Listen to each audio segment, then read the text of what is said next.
Okay, let's have a look. What kinds of solutions we possibly have if you face a situation where you need to get a job done, you need the help of other departments to help you get a job done, and the other department is unwilling to help you. And what are some of our solutions to get them help, to win them over so that they're more willing to help us? Any suggestions? Yes, Walter. Okay. We're coming up with 2 or 3 different ideas. It depends on the companies. So if we can do it with money sharing, okay, the revenue will be divided in. Okay, share the bonus. Yeah. Okay. And this we feel it works if we have like a 3 months maximum bonus period. Okay. If an annual bonus, I think it's too difficult. Sure. But if you can see the bonus within 3 months, so you can share. Okay. And the second one, if you cannot do that with money, I would set up a special task force. Task force, okay. So to take a few people from this team and team B as well. But they need to be monitored from outside, right, step by step. Okay. And also give them the full picture of the project. Right. And monitor step by step. Okay. New task force. Okay. Right. Step by step, the task force on how to resolve the issue. What about here? We didn't actually discuss about it. Okay. Do you face this survey? What about there? Any conclusions on how to resolve this kind of situation? I think that everybody should understand that everyone needs help from others. Okay. So not now. We should all understand one another. Okay. Right. But do we really get to understand one another? Usually not. And usually the usual solution, if you're not the boss, right? If you're not the GM, if you're not the MD, if you're not running the company, usually if you're an employee and you face a situation, the most common solution is get the boss help. You know, tell the GM that no, this other department doesn't want to help me. Right? Do something. Right? So what happens to the boss? The boss becomes a full-time mediator between different departments. Right? The boss will want to talk to the other department, and then the other department halfway through will complain to the boss. No, these other guys are not putting their weight. They're not letting their value as well. Right? Or we complain to our boss, or we feed back to our boss saying that the other department are not willing to help us. And then the boss went to the other department and say, you must help these guys. And how does the other department feel when you go to the boss to tell them what to do? How would they feel? Happy or not happy? Not happy. Not happy. So what will they do the next time round? They will go to the boss and complain about you too. So it goes on and on and on. So these are things that happens many times in all companies all around the world, all teams. So what happens is in 16 Hats, besides that the 6 Hats approach, the underlying principle is this: we have the conventional thinking is what is called adversarial thinking, or sometimes it's called critical thinking. What is adversarial thinking? This is another book by Edward de Bono called "I'm Right, You Are Wrong." And when we are involved in any kind of argument, right? From my point of view, who is right? If I'm involved in an argument, right? From my point of view, who is right? I'm right. From their point of view, who is right? They're right and I'm wrong. So that's why we get in fights, we get into arguments all the time.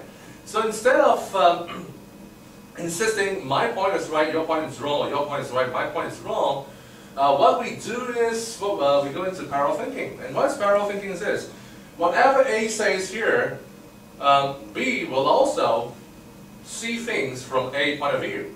And in return, whatever B says, A will also in return see things from B point of view. So everybody gets to share things from different angles of view. So just give a more concrete example. In a meeting, and we sometimes have different ideas raised in a meeting. Right? Some people will like the idea. Some people will hate the idea. Right? It's natural. So if you want to debate on whether this idea is good, should we implement the idea, instead of the supporters fight against those who don't support it, why not we, all of us, whether you support the idea or not support the idea, we start with what is the good thing, or what are the good aspects of that idea first. Even if you don't support the idea, let's look into the positive aspect of that idea first. And then, let's look into the negative aspect of that idea. Even if you support the idea, let's look into the potential risks, the potential downsides of that idea. Right? And then let's all look into what are the possible alternatives that we can do to make it all a better idea. So everybody look into different things in one, look into one aspect of different things at one point of time. So that's what we meant by parallel thinking. We'll go into that in a while. Now, this is a stupid question. How many trucks are there? Some of you have seen this before. How many trucks are there? Two. Well, it could be two. It could also be one. Right? And this is how arguments begin. Right? Because you have a truck that is painted half black, half white, so that if the truck is involved in a traffic accident, people on the left side of the road will say it's a black truck. People on the right side of the road will say it's a white truck that causes the accident. So if you have a police officer that comes around, you don't have a clue of whether it's a black truck or it's a white truck. Right? So basically it's how we see things from different points of view. And the key thing is also about how we see things. The mind can only see things what you want to see. And let's do an experiment here. Right? Can we all, in the next 30 seconds, right, look around the room and see what are the things that are white in color?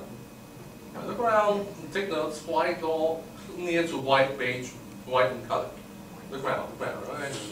What are things that are white in color? Right, okay, now, let's do a test to see how much you can recall.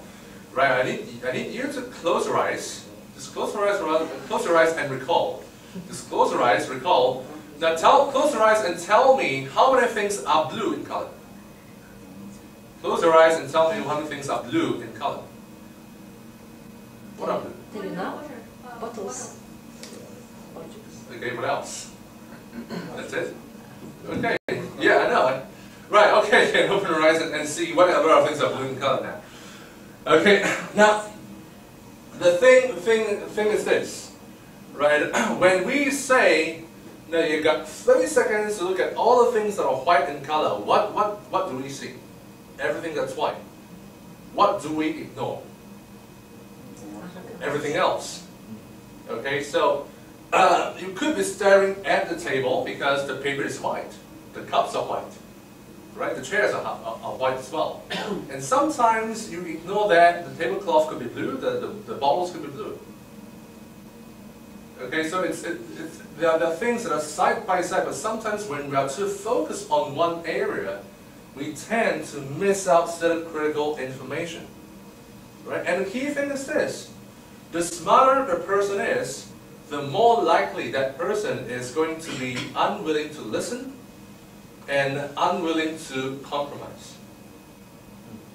Right? The smarter the person is, the higher IQ, the smarter, the more experienced the person is, that person is more likely not to listen, not to see some other point of view, not to accept new information or different information. Why? Going back to the concept of I am right, you are wrong. Right? This is normally how we think, right? Now, if you're a smart person, right? If you're a smart person and if you were to make decisions, will they be the right decisions most of the time? If you're a smart person and you make decisions, will you make a lot of right decisions?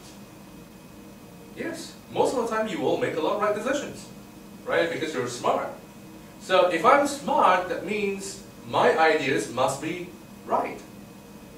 And if I'm smart, my ideas are right, and if you have a different idea, that means you must be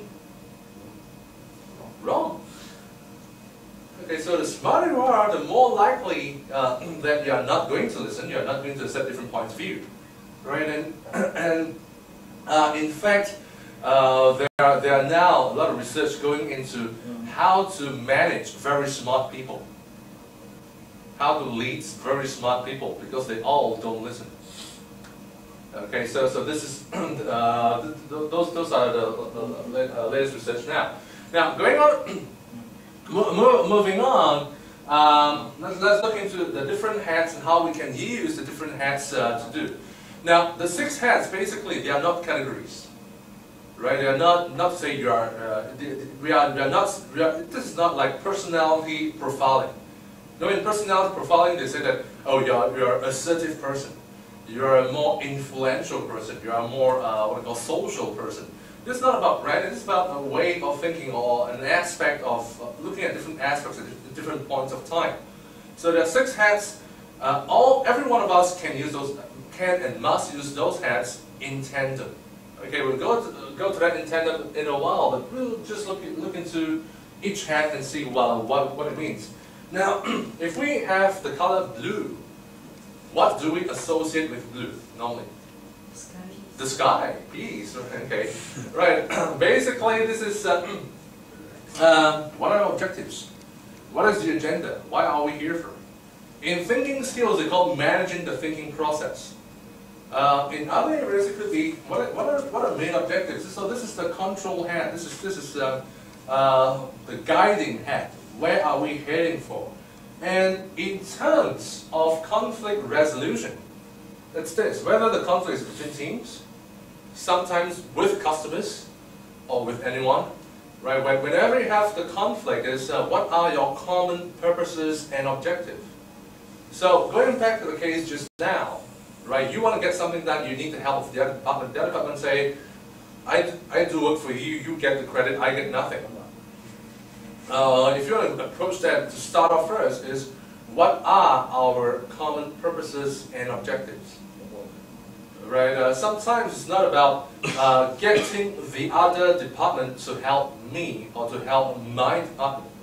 It's to get the other department to either do things for the company, or sometimes doing things for the customer.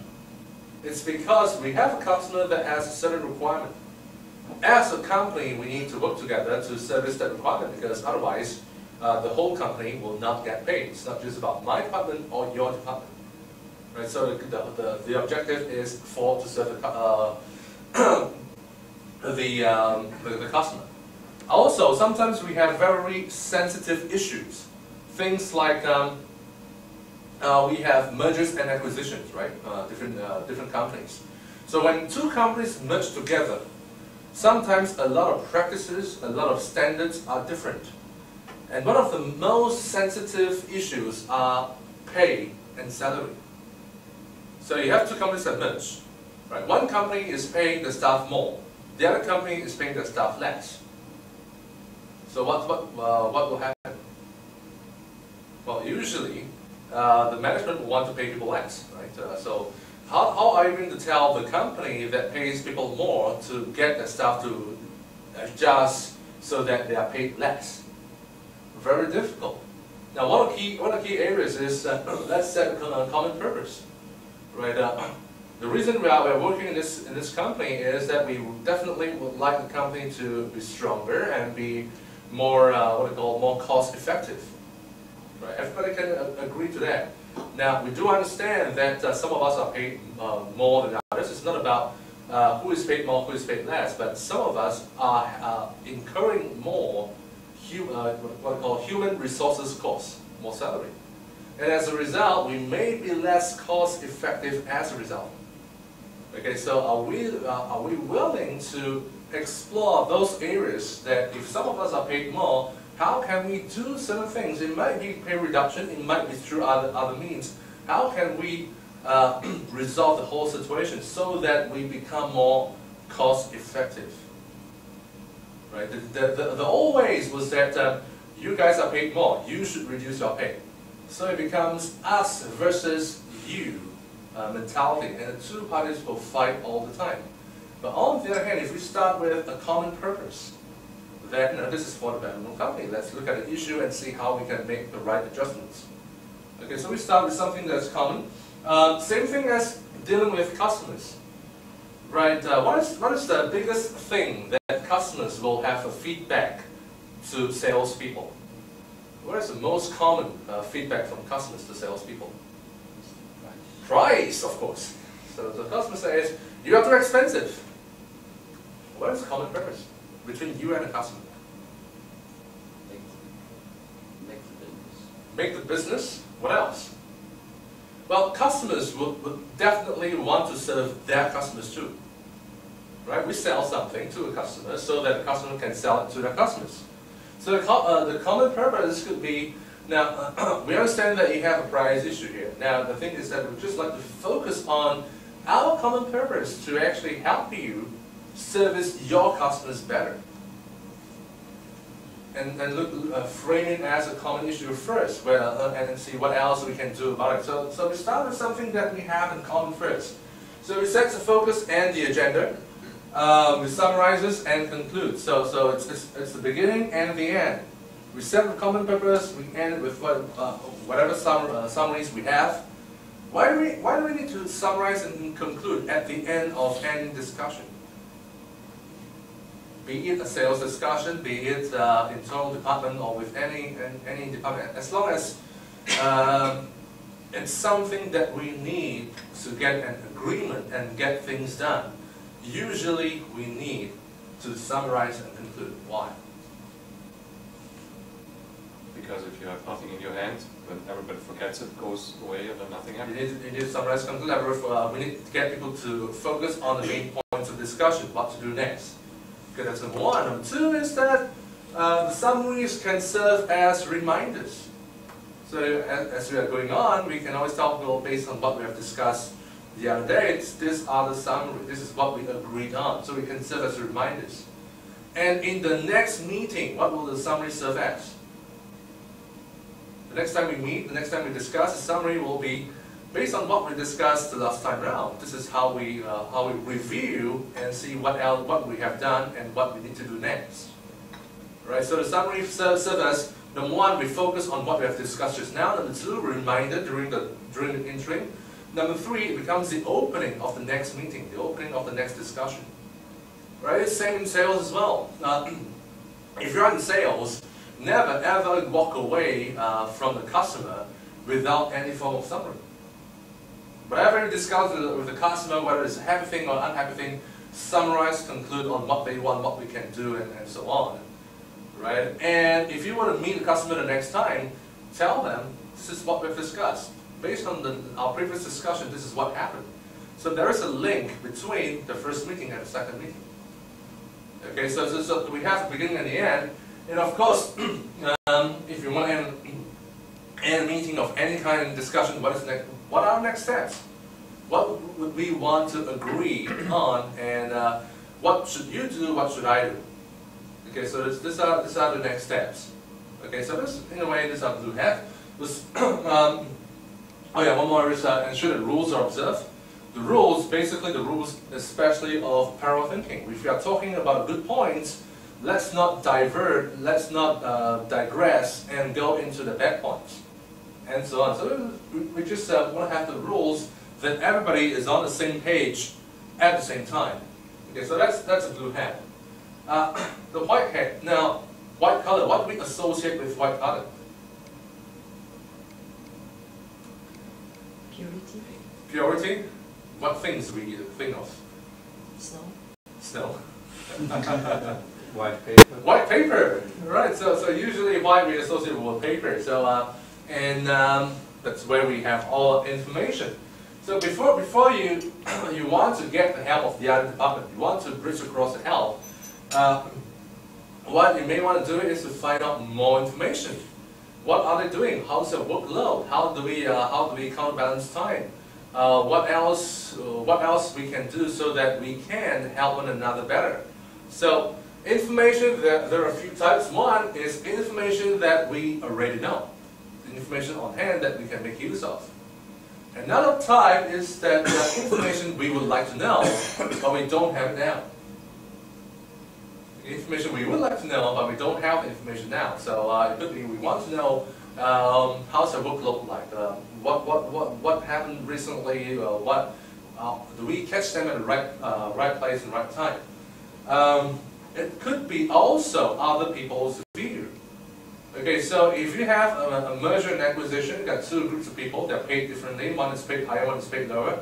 Sometimes you can tell the other group is paid higher that, those who are paid lower, their views is that they feel unfairly treated.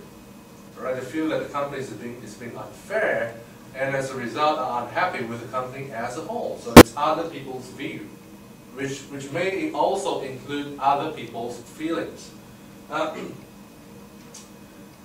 In the white hat, we may also be looking into if we have missing information here, how are we going to get those information? How are we going to make a list? How are we going to understand get the pieces of information that we need? In terms of information, we also are looking into what are the hard facts, what are the things that have numbers, proof, or evidence, and also anything that is doubtful, based on hearsay, based on rumors. We just need to categorize which are those that are proven facts with evidence and other kinds of proof. Right? Which are those that are based on estimation? Which are those that are based on hearsay from other people's opinion? So all of this are information that we can base our decisions on. Okay, that's white hat. Now, the white hat is also about how we perceive information. So again, we have this little quiz here. Now, assuming that you have $300 US, and you have two choices. One is I give you $100 US. Right. The second choice is that you toss the coin. Right. You can bet on heads or tails, whatever it is. If you win, the coin toss. Right. Now you toss a coin, and then whether it's heads or tails. If you win, you will get another $200 US. If you lose, you get nothing. Well, not nothing. You still have $300. Right? If you win, you get $500. If you lose, you still remain. You are still remaining with $300. Okay, which one will you choose? The first choice or the second choice? First choice is, I'll just give you $100. Second choice is you take a 50-50 bet, right? And then if you win, you get $200. If you lose, well, you're stuck with the original amount. Okay, how many of you will want to choose the first choice? Get $100. How many of you will want to choose number 2? Okay, right. Let's see the next scenario. Now, if you have $500 US, and then you got two choices, right? And the first choice is to give me $100. The second choice is you toss a coin as well, and then if you win, you don't have to give me any money. If you lose, you need to give me $200. Right, now which one will you choose? How many of you choose the first choice? Right, how many of you choose the second choice? Right, how many of you realize that this quiz and the one before is the same? The end result is actually the same. Yes. Right, because if you have 300 and I give you 100, you get 400. If you have 500, I take away 100, it's 400 too. Right? If you have 300 and I give you 50-50 chance of winning 200, you have a, well, the probability is it's 500 or 300. If I over here you have 500, you have a 50-50 chance of losing 200, then it's either 500 or 300. It's the same thing. Right? But why is it that when we face the same scenario but phrased differently, we have a totally different reaction? Because people care about the loss. We care about loss. Depends on how whether you're risk averse or you're risk preferred. Right? Some people will think about. Some people will, if you're a risk averse person, if you want to avoid risk, right? Chances are you will want to have a guaranteed win of 100. On the other hand, if you need to lose something, right? If you want to lose away something, you rather have a 50-50 chance that maybe I don't lose anything. Maybe I'll lose more, but then again, maybe I'll lose less. Okay. On the other hand, some people will say that no, if I want to win, I want to win big. Right? So I have a 50-50 chance of winning 200. It's 200 or nothing. Right? On the other hand, if I need to lose, then I reduce my losses. I just cut my losses to 100. Okay. So normally, when we approach risk, normally we are told that if you know that you're winning, what should you do? Take a bet or take the stable amount. If you're winning, Take a bet. take a bet. Rationally, we are told in a lot of texts that if you're winning, take a bet. So rationally, you should take the second choice because what we're winning, right? If you're losing, what should you do? Minimize the loss. So take the definitive loss. Take 100 out rather than risk 200.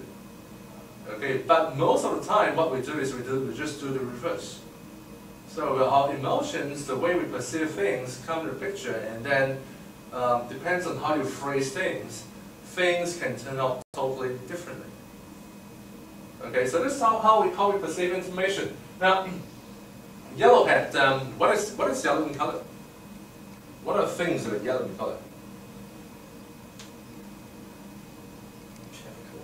Sorry? Traffic lights. Traffic lights, okay. The sun, okay. Alright, if you put this in Chinese, and the first thing that comes to mind is gold. Right, so these are golden things. So if you're using yellowhead, basically you're doing the positive view. You're looking at the good points, the positive aspects. But reasons must be given why you would like the idea. In terms of conflict resolution, normally we also find that, well, the black hat is the reverse, the negative part. The yellow hat needs more effort than the black hat. You tend to see the negative things more than positive things. Now, if you are not the boss, or if you are the boss now, think about during the time when you are younger and you have a boss, right? So when you receive feedback from your boss, right? Out of 10 feedback from your boss, how many of them are words of encouragement, praises, or recognition? And how many of them are actually criticism of your work? You got 10 feedback from the bosses, and out of 10, what is the proportion of praises, recognition, and encouragement, and how many of those are just criticism? 9 criticism. 9 criticism. Okay, some replies is never, well, all are criticisms. Alright, so basically, whether you're a boss or colleagues or anyone, we just want to focus on the negative aspect. It's hard to look into good points. Right, and even on us as a consumer, right? If you want to go to a restaurant, like TA, right? If you go to a restaurant and you had a great time, right? The food was good, the price reasonable, the service was great, everything went well. How many people will you tell after the nice experience that, oh, this is a great restaurant, you should go there?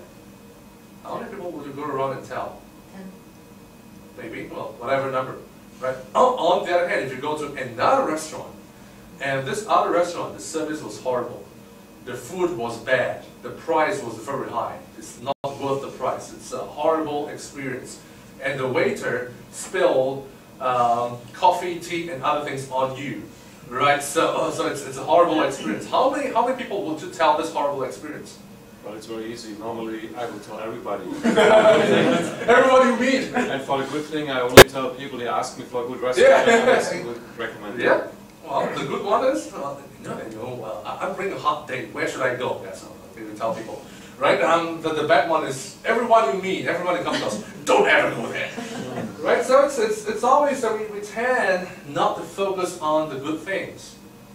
Right, so it needs more effort. And in terms of conflict resolution, one of the key things of good things is not so much about the benefits of why they should help you. That too, but more importantly, is give them affirmation first. Give them the recognition. Give them give them the what do you call it? You can be recognition or sincere praises of what they have done in the past, or even some of their good intentions of what they have done in the past. So coming back on the pay issues, you got a merger of two companies. The other party has got a higher pay, and you can give affirmation that things like, we do understand that when your company, before the merger, on your end, the reason that you have a higher pay scale is that you will lie to attract the best talents into the company. That's something that we really appreciate, that you are really looking into good talents. Okay, so it's giving affirmation. It could be for the effort, it could be for the thought, it could be for the intention. Look into something that they have done well first, and tell them that you appreciate their previous efforts. Okay, so that is sometimes a crucial start to really bridge the gap, right? Because again, the reason for any kind of conflict is I'm right, you're wrong. So when we start off first, we can say that I'm right, and I do see that there are certain things that they are doing right as well. So we are both right, and at some point of time, we are both right. So this builds, what we call, you pull the distance closer between the two parties. Okay, if this were to be an in-house training between the different departments, one of the exercises that we do is to actually get each person to write a note to another person of another department, right? Not just pass over the note, write a note on what do you like about this person, what has this person done in the past that makes you appreciate the effort or even the thought. Okay, to write on a note, it can be a post-it note, it can be on a piece of paper, and not just pass to the person the note, bring over the note to that person and tell it to that person.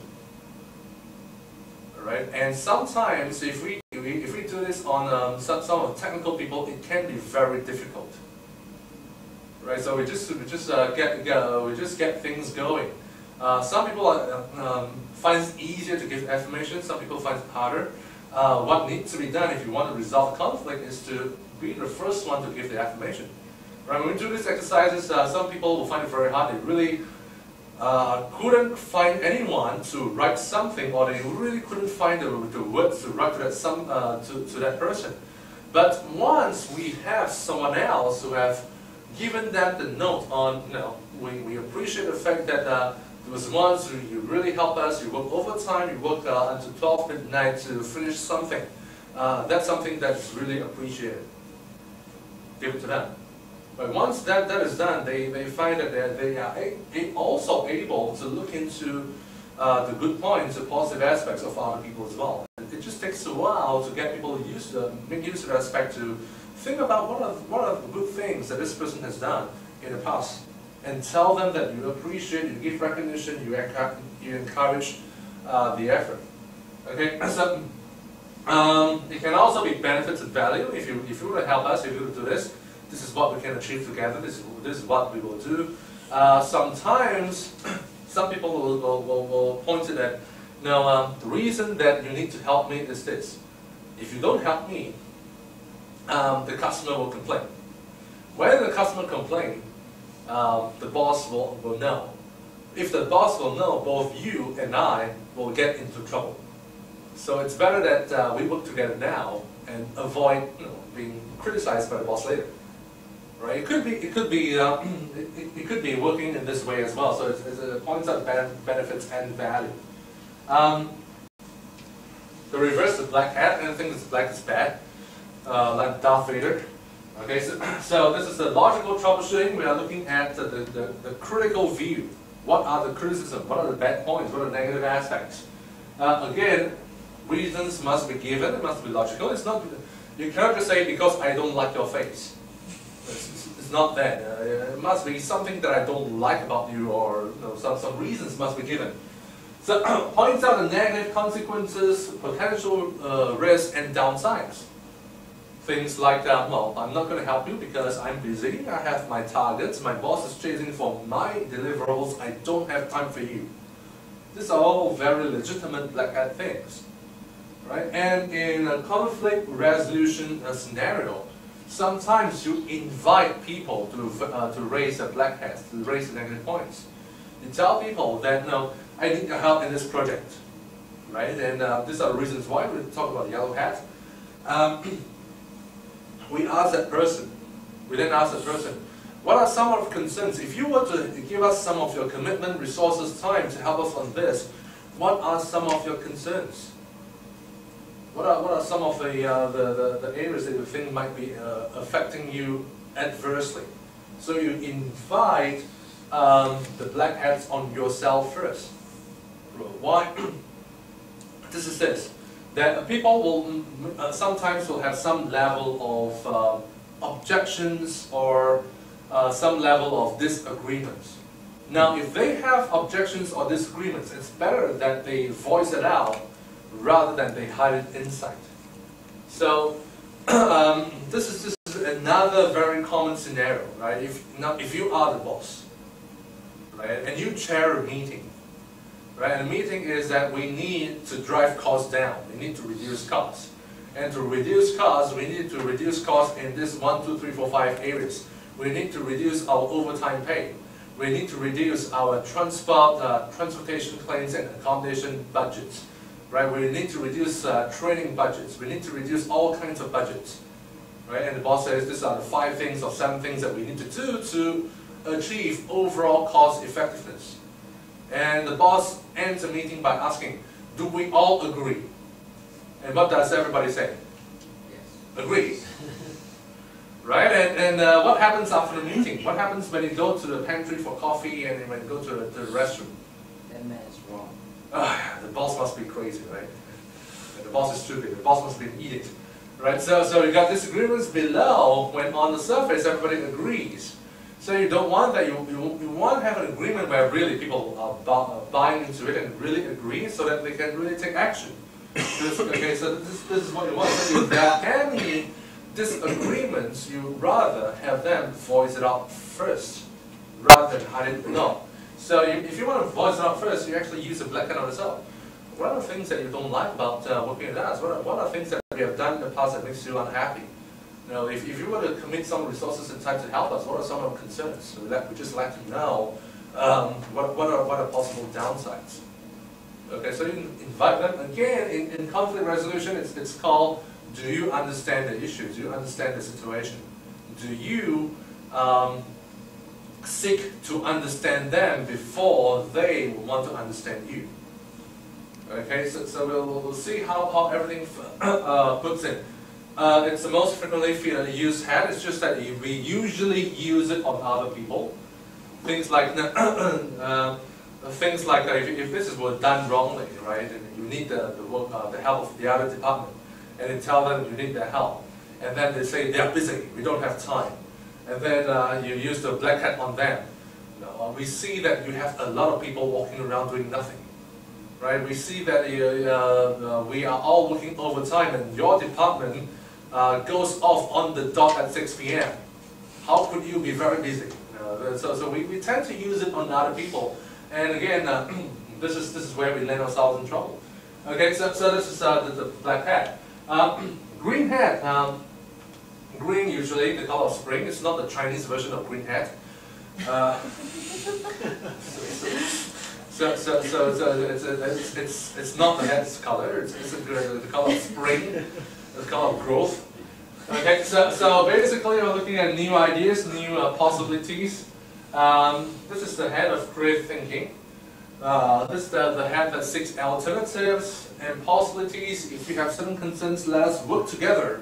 Then in the black hat, we mentioned there are concerns. So if you have concerns, you have unhappiness, let's work together and see how we can resolve those concerns together. What are the alternatives we have? What are the future opportunities or possibilities we have? When we are generating new ideas, basically we don't want to comment or criticize the ideas yet. Right? Just let the ideas come out free flow. And chances are the first few ideas will suck. The first few ideas are going to be very bad. Okay, the better ideas tend to be those that come out later.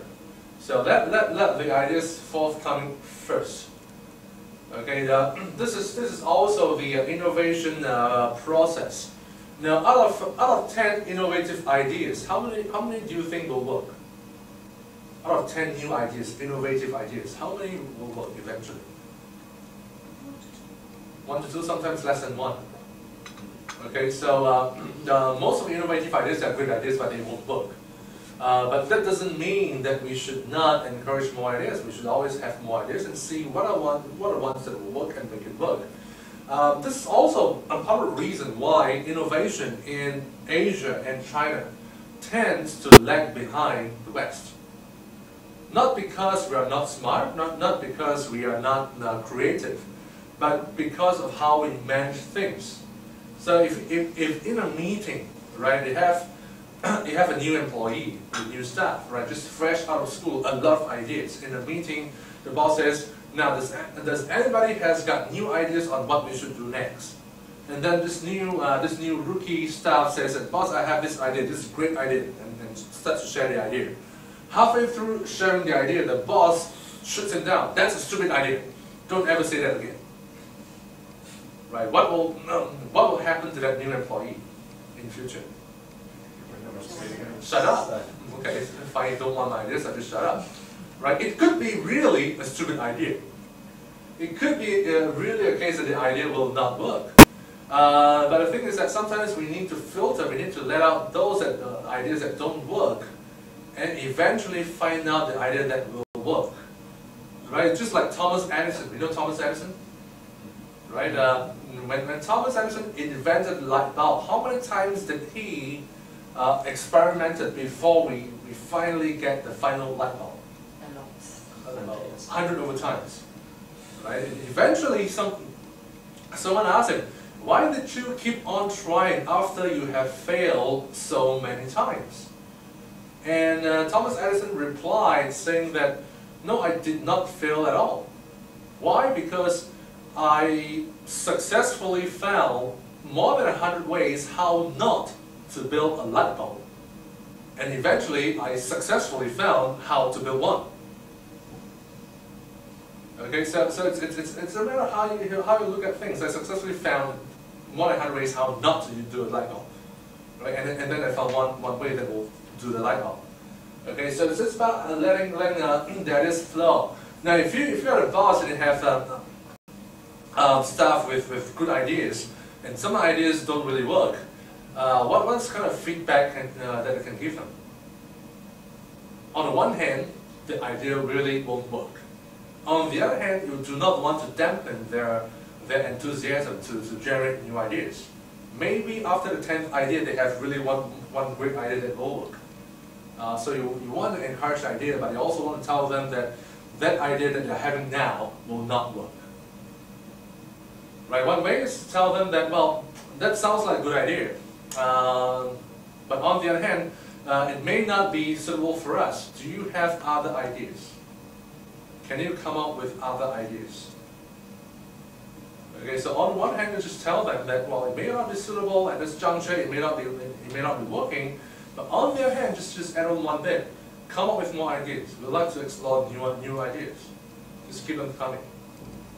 Right? So, but in this case, in the green hat phase, we don't even tell people whether the idea will work or not. Just let them flow. And we'll do the sorting later. Okay, it doesn't have to be logical, just new ideas.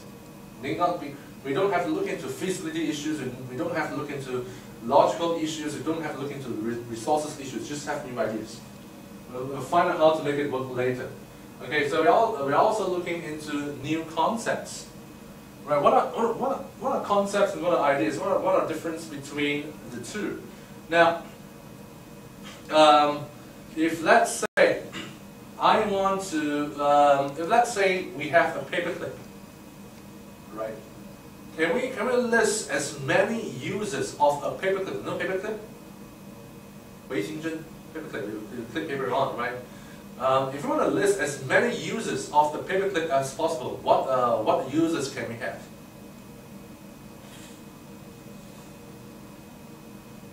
Besides clipping paper, what can we do with the paperclip? Pick a lot. Pick a lot? We can pick something? What else? Pick a lock. Okay, pick a lock. What else? Put the SIM card out of iPhone. Okay, take out the SIM card of iPhone. Just draw something. What else? What else can we do a paperclip? Use as a wire. Use as a wire Just make it straight and make it straight. And how do you use it as a wire? whatever you want to use it. Okay, and make it straight, whatever, and use it. Okay. What else? Fix a broken shirt, something together for the time being. Okay, fix a broken shirt. Okay, you can use it, and there are different ways. Now, if you want to look into concepts, we mentioned about picking a lock. What does picking a lock entail? Basically, you are poking the paperclip. Right? You are using the paperclip to poke into something. Right? So if poking in itself is a general concept, and poke in itself, we can use it to pick a lock. We can poke. Well, if you in the old days, some of the computers, if you want to reboot a system, you need to have a paperclip to poke into it to reboot the whole system. Right? So in other ways, we need the paperclip to poke into something.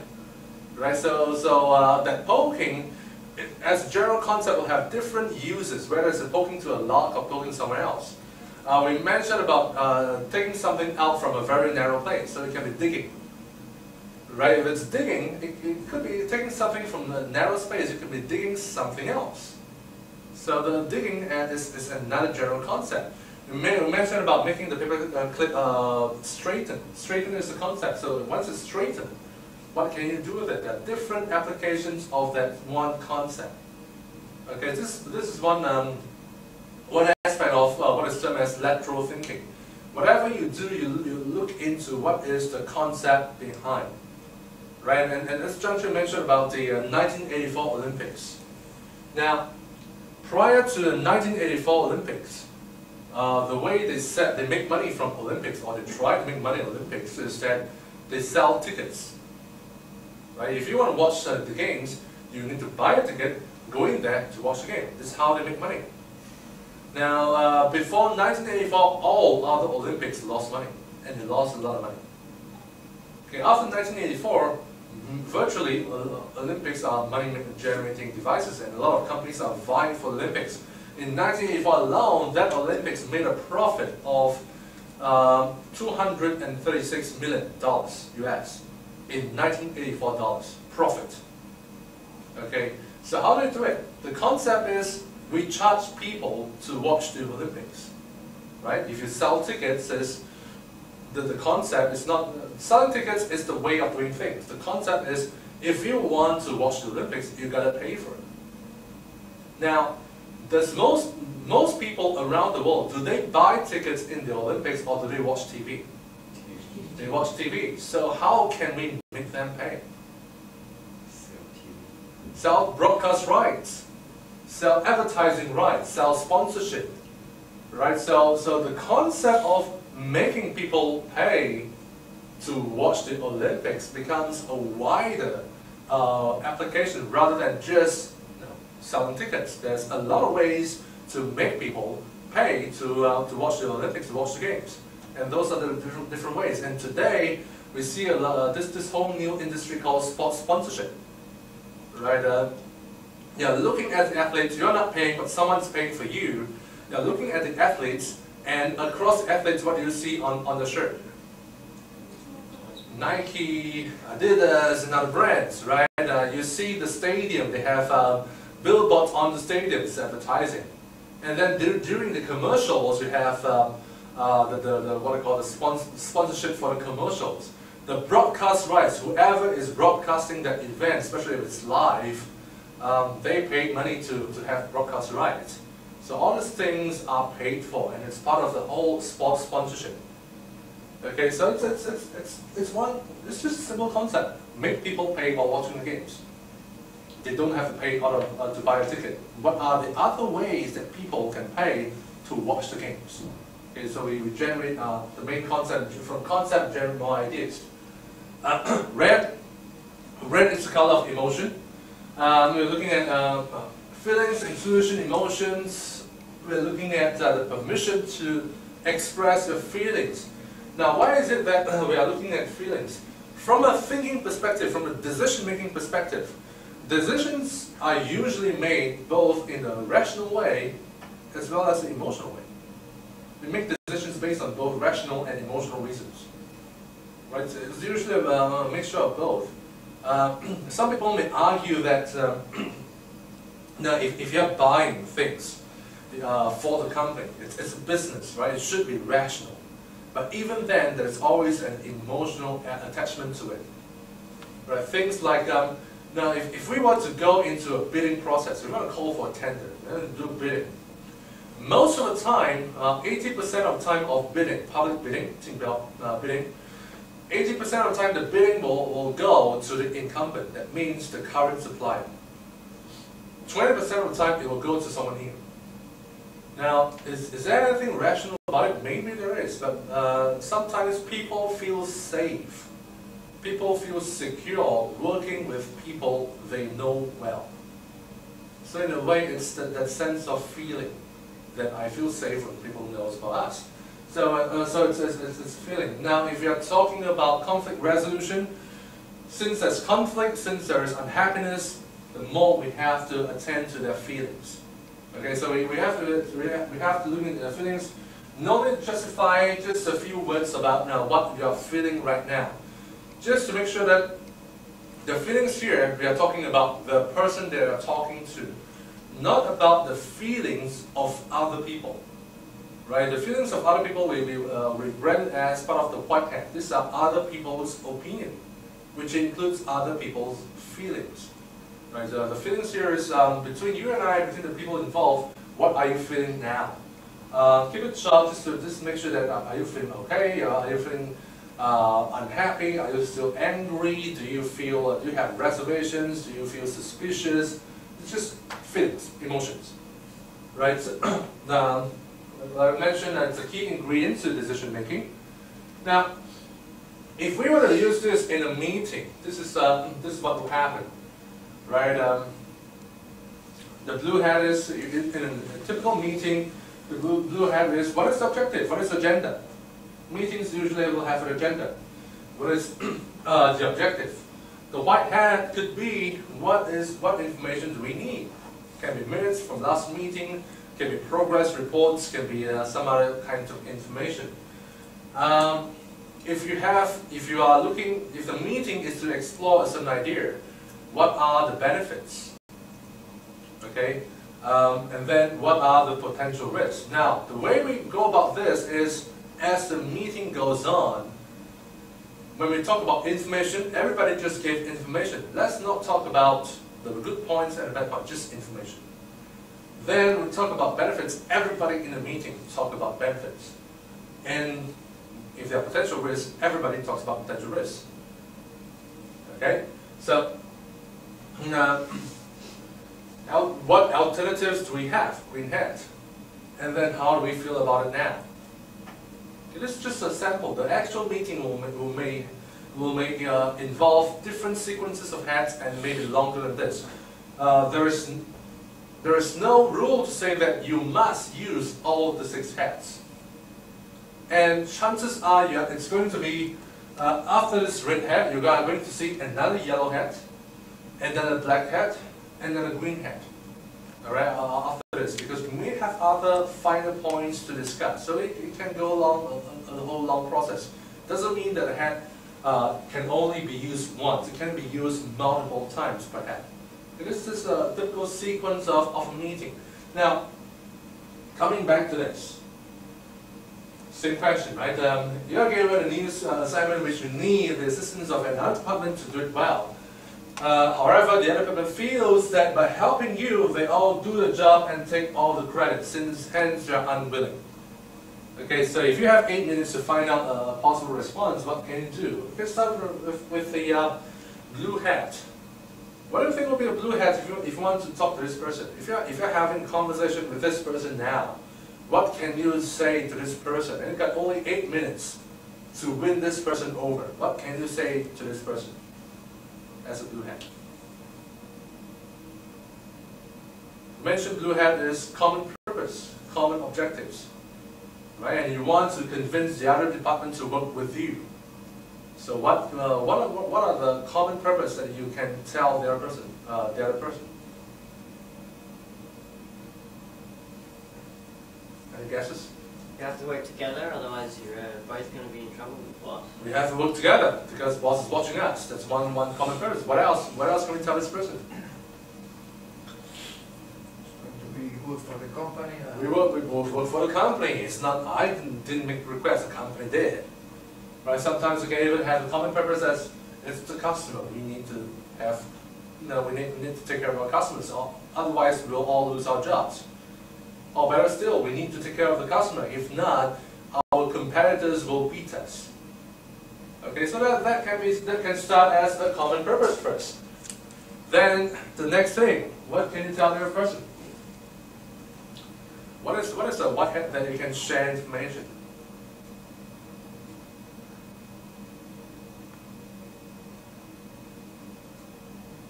Sometimes we can share information on specifically what help do you need help from the other person? What exactly do you need that person to help you with? Right? What are information about help? What are information about the project? What are the implications of success, failure of the project? So these are some information that you can share. What are the opinions of the bosses of this project or this assignment? What are the opinions of customers and even from competitors about this assignment? Okay, so some information about the assignment, the things that needs to be done, and yellowhead. What do you say in yellowhead? Give them what? Affirmation. Give them appreciation. Tell them that we appreciate that you help us in the past. We appreciate that your department has really worked hard on certain projects in the past, and we would like to really need your help this time around again. Okay, so it's yellow hat, give them affirmation, give appreciation, give encouragement to them. Black hat. There are two areas of black hats we can talk about here. One, what happens if nothing is done? The negative consequences if we fail on this project. Two, if we were to work on this project, what are some of your concerns? Including the concern that if we were to help you, you get all the credit and we do all the work. This could be a black hat concern, and tell us whatever concern. It could be a time concern, it could be a resources concern. It could be a concern that if they were to help us, they may have problems with their bosses. Okay, whatever concern. So it's two aspects of black hats here. Right? So one is that if we fail on this assignment together, what are the negative consequences for you, for me, and for the whole company? Two is that if you were to help us, what are some of the concerns that you might have if you were to help us or help the company? Okay, so raise black hats and see how we can address those. And of course, the green hat is here is just to explore. If you have concerns about us taking all the credit, now would you like to work together for a few minutes and brainstorm some ideas on how we can share the credit, or how we can even make sure that you get the credit? Because it's just a brainstorm. If your concern is about time, could we think about ways that we can actually make time more effectively used between the two of us, and how we can actually help you to save your time as well, or what we can do in return that will make your work easier. Right? If you have an issue with your boss, that you should be focusing on what you are doing right now rather than helping us, is there a way that we can perhaps talk to your boss so that we can get the understanding of your boss, so that then we can then work together better? So this is the alternatives. Now the key thing is this: you cannot just jump into the alternative. You cannot just say no, because we do the job, you get a credit, and then we just jump into, okay, let's share credit. In conflict resolution, it has to go a further way. People are not as rational as we think we are. Meaning, when we are upset, when we are emotionally unhappy, right? Chances are we are not going to listen to the other person. When we are emotionally upset, we usually cannot think about the logic. So when we are emotionally unhappy, we cannot just jump into the green hat. We have to go through the process of at least some level of common purpose, at least some level of telling them that no, we really appreciate what we're doing, at least some level of letting them to tell you why we don't like you, why we don't like to work with you, what are some of concerns, what are some of difficulties, what are some of objections. Right? These are some areas that we need people to have a chance to ventilate first, then we look for solutions. Right? It's the same as handling objections in sales. When customers have objections, we don't just give them the solution. Not yet. Right? When customers have objections, we definitely will want to firstly empathize. We understand what you feel. We understand your concerns. Thank you for your feedback. We will definitely take it very seriously. We'll take a serious look at it. We'll use words of empathize first to make sure that the person cools down first. And then we clarify if there's anything that could be a misunderstanding or there's anything that we have not done right. And then we look into the solution later. Okay, so in terms of objection handling, it also follows a seemingly same pattern. We empathize the person. We understand how you feel. In a way, it's also kind of a yellow hat. We give affirmation to you. Then is there some kind of misunderstanding? Is there something that we did not do well? Black hat. Then we look at the green hat. What are possible solutions from now on? So it also falls in a similar pattern as well. Now, once you have the solution, we all know that this could be potentially something emotional. People may still have some grudges against you, so we just want to check. So how do you feel? Is that, do you feel that it's viable? Do you feel that's okay? Do you feel comfortable working with us? Okay, so in English words, the words feel and the words comfortable. Do you feel comfortable working in this arrangement? Tends to have a good gauge of that person's feeling. If that person still have reservations, we can go into the black hat again. So if you have reservations, you don't feel that well, what are some of your other concerns? What are some of your other aspects that you are not quite happy with things right now? Let them clear those things and see how else we can help them. Okay, so once assuming they feel okay, the next step is that what next? So this is summary. This slide concludes. We are doing this not for me, not for you, for the company, for the customer, and to make sure that we beat our competitors and not the other way around. We are in this because if we don't succeed, something really bad is going to happen to us. And we do understand that we have concerns about taking credit, the time commitments and all that, and these are the solutions that we can get around things. So this summary concludes. Next step, is there an action plan? Well, what should I do next? What should you do next? When should we meet next? How should we review? Should I first talk to your boss and get your boss's understanding?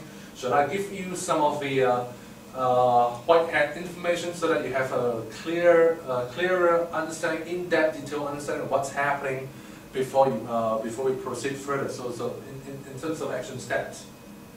Okay, so in terms of conflict resolution, we like to handle the feelings.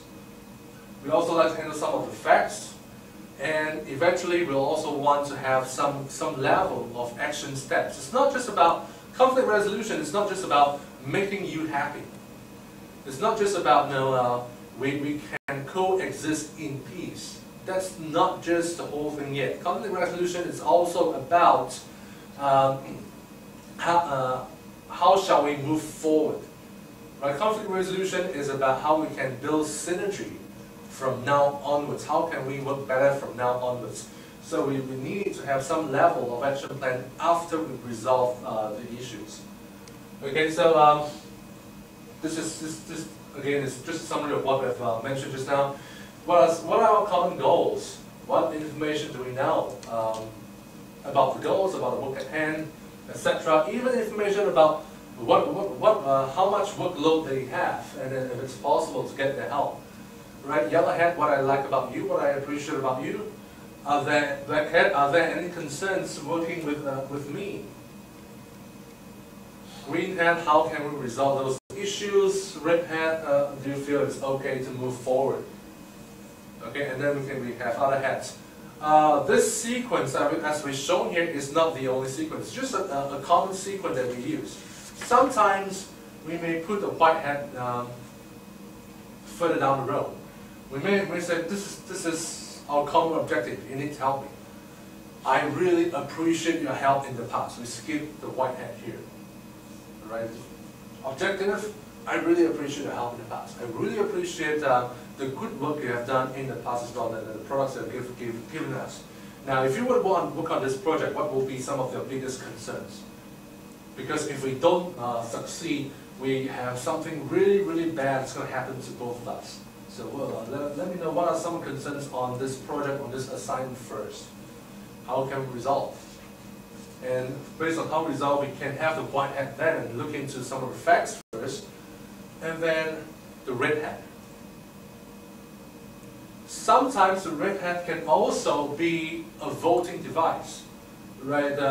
What I like about you, what are some of the concerns, what are the ways, what are ideas we can resolve those concerns, and then we use a red hat on, now which are the ways, which are the possible solutions here that you like best.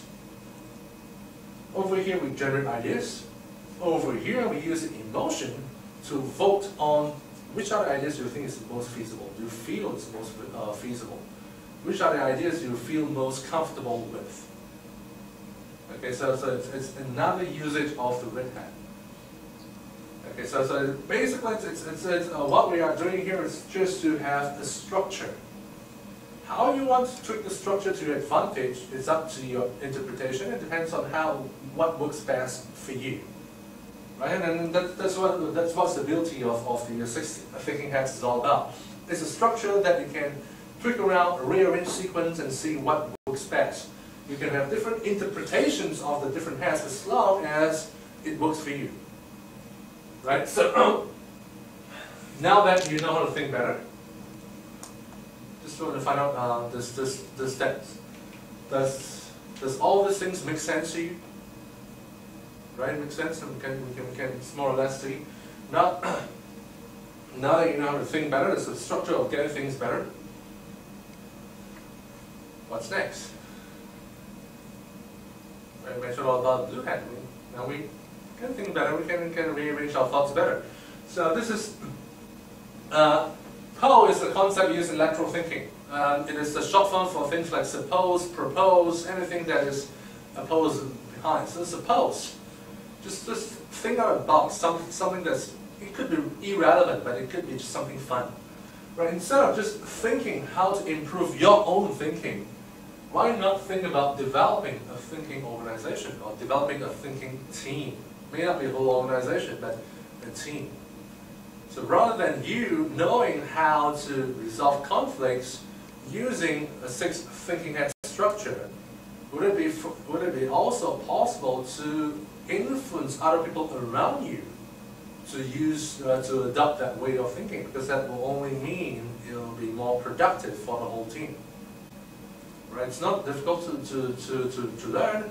It may take a while to get used to it. It may take a while before you are really comfortable with it. It's just that it's good structure. Especially, and the bigger the conflict, you probably want to put in the structure first before you approach them. Right, so why not think about those things?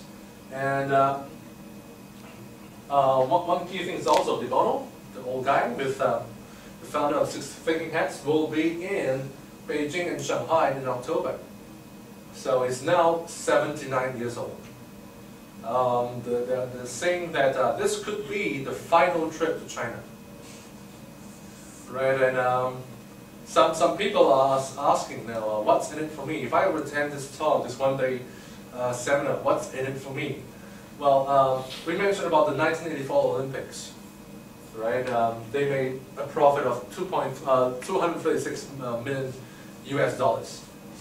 So no, sorry, it's 2.36 billion US dollars.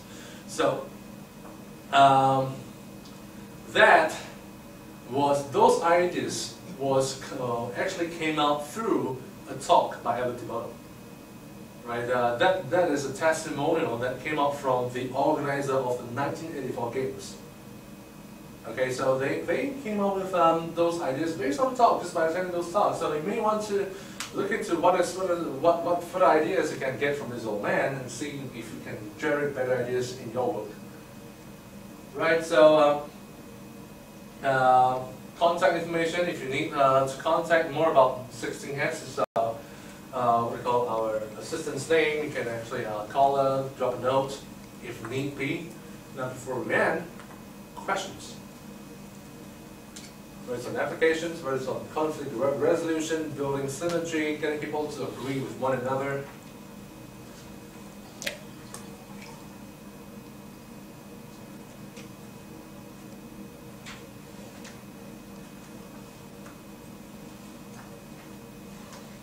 Seems like a good presentation. Oh, thank you. Talking about yellow hats, right? Okay. What else? Any questions about applications, specific instances that you want to resolve? Unhappy employees that tend to, especially they are both key employees, and both of them are always fighting one another. So we can use the hats, the colors, Yes. in a free way, right? You don't have to follow the colors. Because you are following the pattern here, right? Yes. The blue, white, red. Yes. But when you have It's just that we tend to want to use the yellow hat before the black hat, most of the time. For a simple reason that if we start with black hat, we usually have a very long black hat, and it gets, and by the end of black hat, no one can think about the yellow hats. By the end of all negative impacts, we cannot think of anything positive. It's all bad. Right, so we want to think about the positive things, and we go to the negative things later. Yeah. Further questions? Right, no further questions. Feel free, if you haven't finished the food, please feel free. There's more fruits, more coffee. The coffee here is very good, actually. One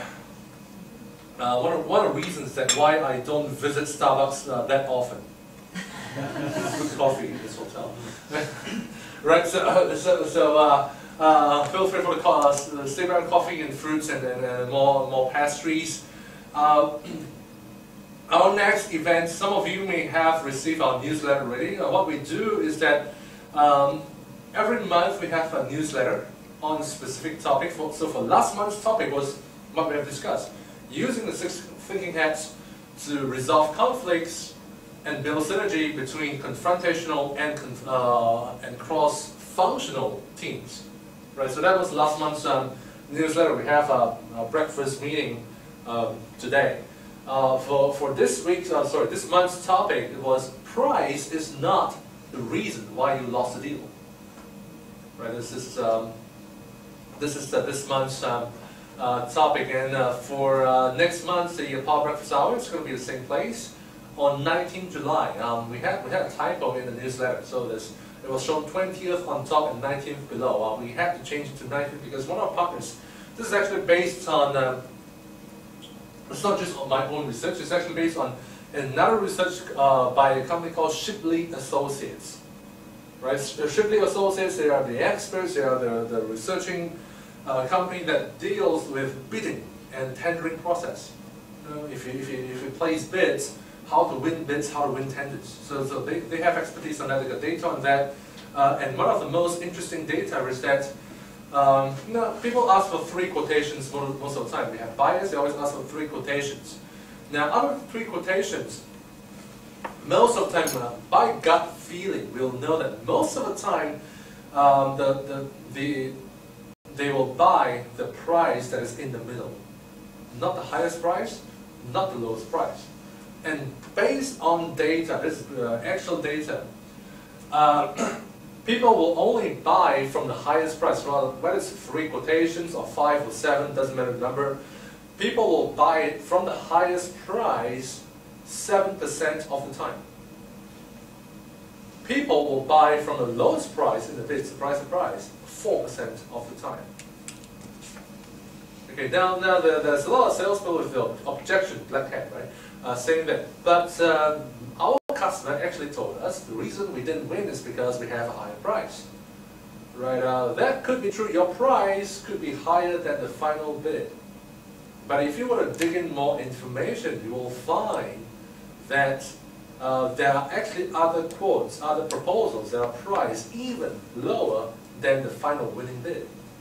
So if that's the case, what it means is that price could be an issue, but it's definitely not the decisive issue. Okay, so those are the things we'll look into how to get around price, whether it's in the bidding process, in the sales process, in a total overview, and that is going to happen on 19th July. Right? Right, with that, thank you for your time. Feel free to network, feel free to have more food. We'll see you again next month. Thank you.